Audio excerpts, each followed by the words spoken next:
سیدنا صدیق اکبر رضی اللہ تعالی عنہ ہاتھ پکڑ کے لے آئے. عمر جب دیگر کوئی بات نہیں، اس نے گستاخی تھوڑی کی تھی. عمر کہنے لگے ابو بکر تیری تو حضور نے نموڑی میں تیری کیسے موڑ سکتا ہوں، آج آ کر کے میرے دروازے کھلے. لیکن ابو بکر جانے سے پہلے ایک بات کا تو مجھے جواب دے، یہ میرے بچے نے اب گستاخی نہیں کی بلکہ یوں کہا کاش یوں ہی ہو جاتا. ابو بکر میرے بچے نے کہا میں نے گھر سے نکال دیا، بتا اگر تیرے گھر میں تیرا بچہ کیسے کہتا. ابو بکر پھر بتا تو کیا کرتا. سیدنا صدیق اکبر رضی اللہ عنہ تلوار نے ہم سے باہر نکال لی اور آنکھیں لال ہو گئی، رونا شروع کر دیا. کہا عمر رب العالمین کی قسم ہے تو نے تو سے گھر سے نکالا، اگر بیٹا ابو بکر کا ہوتا تو باپ ابو بکر اس کی گردن پر تلوار مار کے اس دنیا سے ہی نکال دیتا. ان لوگوں کے بارے میں آیتہ مائدہ کو مجھے سنوائی حاصل ہوتی ہے کہ رسول اللہ کے گھر پر اٹھ کے چلے گئے. خدا پاک کی قسم میں یقین آتا ان کی عدالت ان کی صداقت کے بارے میں میں نہیں آؤں نہ کلا روزہ بھر میں گواہی دے رہا ہے اور کہہ رہا ظالموں یہ گھر لوٹ کے نہیں چلے گئے بلکہ اپنا گھر بار محمد کے قدموں پہ لٹا کے چلے گئے. اظہار کرواؤ اپنی زندگیوں سے، اپنی شادیوں سے، اپنی خوشی سے، اپنے جنازے سے، اپنی موت میت سے، اپنے رہن سہن سے، اپنے لباس سے، اپنے کردار سے، اپنے اٹھنے بیٹھنے سے، اپنے سونے جاگنے سے حضور صلی اللہ علیہ وسلم کے امتی ہونے کا اتنا اظہار کروا دو کہ دنیا دیکھ کے کہے نہ پٹھان جا رہا ہے نہ مان جا رہا ہے، محبت والی آنکھوں سے دیکھو یہ تو محمد الرسول اللہ کا غلام جا رہا ہے.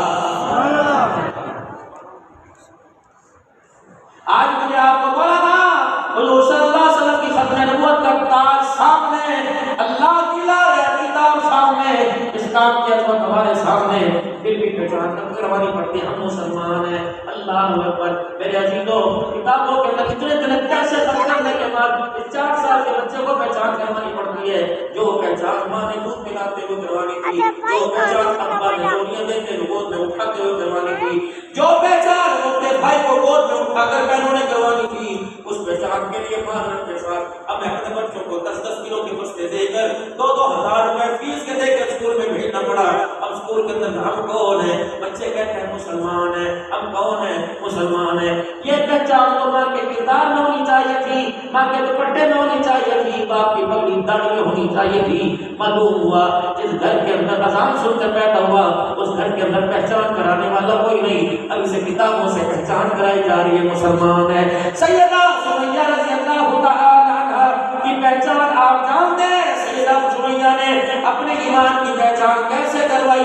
ابو جہل سامنے آ گیا، اما سمیہ کے اللہ اکبر روایات کے اندر لکھا ہے اما سمیہ فرماتے جاؤ 1400 سال بعد والوں کو بتلا دینا اپنے کلمہ کیسے پڑھا اور کلمے کے بعد کلمے کے وعدے کو کیسے نبھایا اور اپنے ایمان کو کیسے بچایا، کیسے حفاظت کی. ان لوگوں اللہ اکبر تم کلمہ پڑھتے ہو تمہیں کس طرح ملتے ہیں؟ یا کوئی عیسائی مسلمان ہو جائے بس دن میں کھڑوں میں کھاری صاحب اعلان کرواتے ہیں یہ عیسائی مسلمان ہوا ہے تو وہ اس کا تعاون کرو. خدا پاک کی قسم جب غلامان نے محمد کلمہ پڑھتے تھے پھر ان کا بھی تعاون ہوتا تھا، کبھی اللہ اکبر دکھوں سے ہوتا تھا کبھی ماروں سے ہوتا تھا. اما سمیہ کہتی ہے میرا دروازہ بجا، میں نے دروازہ کھولا، ابو جہل کا نمائندہ میرا ہاتھ پکڑ کے لے گیا. پتہ کیا تھا؟ میں نہیں مکے کے چوک میں ادھر بلال پڑا تھا، اللہ اکبر ادھر نبی کا یار پڑا تھا. گائے کی کھالے گائے کے چمڑے بھینسے تو تھی کوئی نہیں، گائے کے چمڑے بچھا رکھے تھے. جو لا الہ الا اللہ کا پیغام سناتا ابو جہل بدھی پر مار کے زمین پہ پھینکتا اور اس کھال کے اندر لپیٹ کر اوپر گرا باغ کے پار کی چوکیوں کے اوپر رکھ دیتا.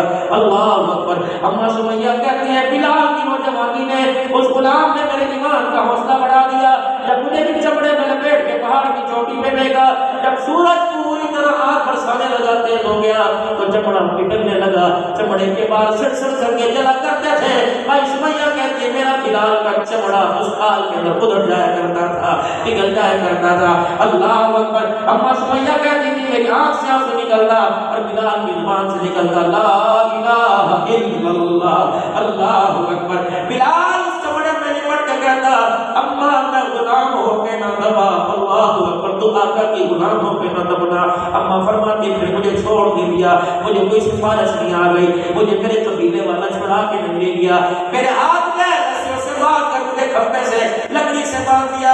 ابو جہل لکڑی کی مورتی لے کے سامنے آ گیا اور کہہ رہا ہے سمیہ میں یوں نہیں کہہ کہتا اسے معبود مان، میں یوں نہیں کہتا اسے اپنا خدا مان، میں یوں نہیں کہتا اس کی نماز پڑھ اس کے آگے سجدے کر۔ اے سمیہ تیری رسیاں بھی کھول دوں گا، تیرے کپڑے بھی واپس آ جائیں گے، کچے سوچے کا نشان محل بنا دوں گا، تجھے سردار تیرے ہاتھوں تیرے پیروں کو سونے سے بھر دوں گا۔ ایک مرتبہ اس کے سامنے یوں کر کے سر جھکا دے، اللہ اکبر، میں دنیا کو بتاؤں گا کہ سمیہ نے ہمارے خداؤں کو تسلیم کر لیا۔ مار کھا کھا کے 70 سال کی بڑھیا پہلے اپنی ہڈیاں تڑوا کے بیٹھی ہوئی تھی، جب دیکھا اجال کے ہاتھ میں پٹی کا خدا تو یوں کر کے اٹھایا سر اور زور سے اس کے خدا کے معبود کے لکڑی پر اللہ اوپر تھوک دیا اور وہ کہ کہنے اوے بدبختہ، مار مار کر ابھی تجھے سمجھ نہیں آئی، اور بتا تو کیسے سمجھنا چاہتا ہے؟ میں سمیہ تیرے خدا کے اوپر تھوک کے کہتی ہوں رب العالمین کی قسم ہے، مار کھانے والا اللہ اکبر، جو مارنے والا تیرا خدا جھوٹا، جو مار کھا رہی ہے سمیہ کا خدا سچا۔ سبحان اللہ۔